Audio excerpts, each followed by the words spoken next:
Yo, anime fans! Today we're diving into 7 isekai romance anime where the couple isn't just flirting, they're married. Yes, real commitment, epic adventures, and maybe a few absurd magical mishaps that'll make you laugh and swoon. Looking at number 7, Tales of Wedding Rings.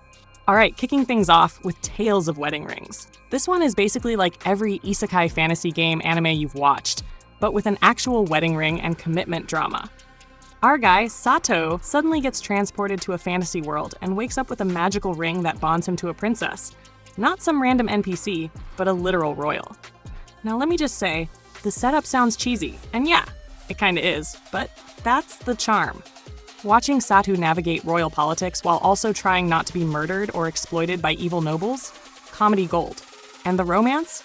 Surprisingly wholesome.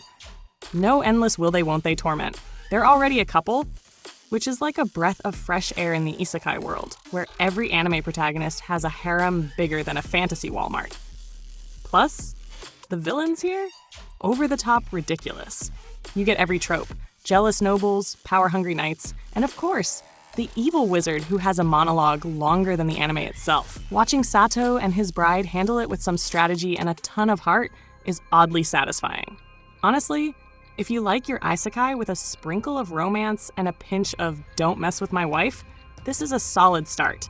This is Emiverse Anime. Watch this video to the end and hit that subscribe button now.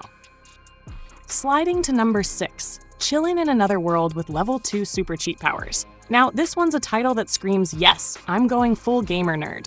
Our protagonist, Banaza, gets dumped into a fantasy world with overpowered abilities and, surprise, he's married to a powerful yet adorable partner.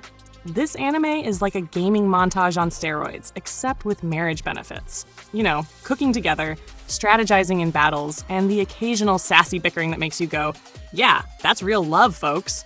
The best part? Banaza isn't some perfect god who wipes out everything. He's relatable, gets embarrassed, messes up, and somehow his spouse loves him anyway. That's wholesome and hilarious at the same time. The humor leans into absurdity, monsters, over-the-top skills, and ridiculous in-game references. Sometimes, the anime goes so far into level 9000 cheat powers that you're like, wait, is he even human anymore? But it doesn't matter, because the couple chemistry keeps you invested. Also, shout out to the world building. While it leans on familiar tropes, magic guilds, dungeon crawling, power scaling, the anime knows how to have fun with it. And the villains? Clueless, overconfident, and completely outclassed. Watching them flail while Banaza casually scrolls his inventory and throws fireballs is oddly satisfying. Sliding to number 5, Farming Life in Another World. Okay, if you've ever wanted a wholesome, slow-paced isekai where romance meets agricultural chaos, this is your jam.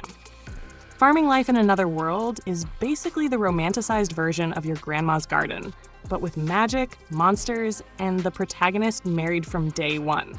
Yes, actual grown-up couple vibes. Our hero and his wife navigate farm life, monsters, and magical crop growth schedules.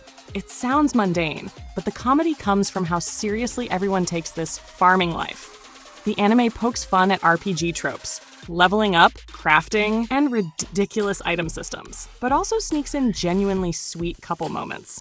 Watching them support each other, tease each other, and occasionally argue over magic fertilizer, peak relatable anime married life. Plus, the monsters aren't life-threatening most of the time. They're more like, do I need to water this magical carrot or fight this slime? The anime mixes mundane with fantastical seamlessly. And the romance? Subtle, but heartwarming. It's like a cozy blanket in anime form, perfect for when you want adventure minus the constant apocalyptic stakes. Sliding to number 4, Mushoku Tensei, Jobless Reincarnation. Now we're entering the big leagues. Mushoku Tensei isn't just an isekai, it's a full-on emotional roller coaster with jaw-dropping animation, deep character development, and yes, married romance that actually matters. Our protagonist Rudius is reincarnated with all his memories intact, determined to live life without regrets. Spoiler, romance is a huge part of that journey. His relationship with Sylphie? Complex, messy, and real. It's not insta-love, it's years of growth, struggle, and shared trauma. The anime dives into their marriage with the same intensity it uses for world building and fight scenes. Watching a couple navigate life's literal and metaphorical monsters makes every romantic beat hit harder. Also, the humor. The anime pokes fun at Rudeus's awkwardness and obsessive tendencies, which makes him strangely lovable instead of insufferable. Villains? Terrifying at times. But Rudeus and his spouse often face them together, showcasing teamwork and trust that's actually inspiring. And let's not forget the fantasy world itself. It's immersive, brutal, and gorgeous. Honestly, this anime sets the bar for how married life can be exciting in an isekai. Sliding to number 3, Sword Art Online. Hold up. Number 3 is Sword Art Online, and before you groan, hear me out. While SAO gets roasted for pacing and some cringe moments, watching Kirito and Asuna's married vibes, well, let's just say it's iconic. The Aincrad arc alone is a masterclass in survival, trust, and couple dynamics under extreme pressure. Kirito and Asuna are literally life or death married, trapped in a game where dying means, well, dying. And yet somehow, romance blooms amidst the chaos. The anime gives us tension, badass sword fights, and those tender moments where one holds the other up after a battle. Honestly, the couple chemistry is why fans still care about this series, despite its mixed reputation. The humor is subtle, but watching overpowered Kirito get flustered by Asuna's sass? Classic. Villains range from scary to absurd, but they're mostly there to make the couple shine. And let's be honest, the wedding-like moments in-game are peak anime couple fantasy. But trust me, number 3?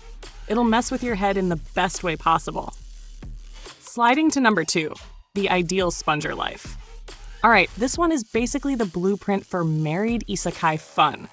Our protagonist gets swept into a fantasy world, married to royalty, and suddenly life is one absurd royal misadventure after another. It's like Tales of Wedding Rings, but with more scheming, politics, and hilarious societal expectations. What makes it special? The chemistry. Our guy isn't just some blank slate protagonist. He's witty, sarcastic, and constantly commenting on how ridiculous the fantasy world's rules are. And his spouse? Equally clever, not just a trophy wife. Together, they navigate court drama, magical disasters, and ridiculous power plays while making it look effortless. Humor runs rampant here. Watching them troll nobles, manipulate absurd rituals, and survive political assassins while staying genuinely in love. Peak entertainment. Plus, it's full of clever commentary on fantasy tropes. Villains, more like background noise. They're fun to watch fail. If you want witty banter, smart couple dynamics, and absurd fantasy adventures, this is your goldmine. Landing on number 1, Conception, Please Give Birth to My Child. And finally, number 1 is, yes, you read that title correctly, Conception, Please Give Birth to My Child. Sounds wild, and it absolutely is. But the romance? Surprisingly heartfelt. The protagonist and his spouse aren't just there for fan service, they're genuinely a team, working together to save the world while navigating the unique magical pregnancy mechanics. Now let's roast this a little. The premise is bonkers. You're basically thrown into a fantasy world where the main method of combat is, well, spawning children with magical abilities. It sounds absurd, and it is. But the anime plays it straight enough that the couple dynamic shines. They support each other, strategize, and even bicker in a way that's both hilarious and relatable. The adventure beats? Surprisingly good. There's real tension, quirky villains, and enough magic fights to keep your eyes glued to the screen. And the humor? Off-the-wall ridiculous, from magical baby-making shenanigans to straight-up anime absurdity. By the end, you're not just invested in the world, you're invested in their marriage. And honestly, that's rare in isekai anime. So there you have it, 7 isekai romance anime where marriage actually matters, complete with epic adventures, absurd villains, and hilarious couple moments. Which one's your favorite? Or did I miss a hidden gem you love? Drop a comment, smash that like button, and subscribe for more anime chaos, laughs, and all the swoon-worthy moments you crave.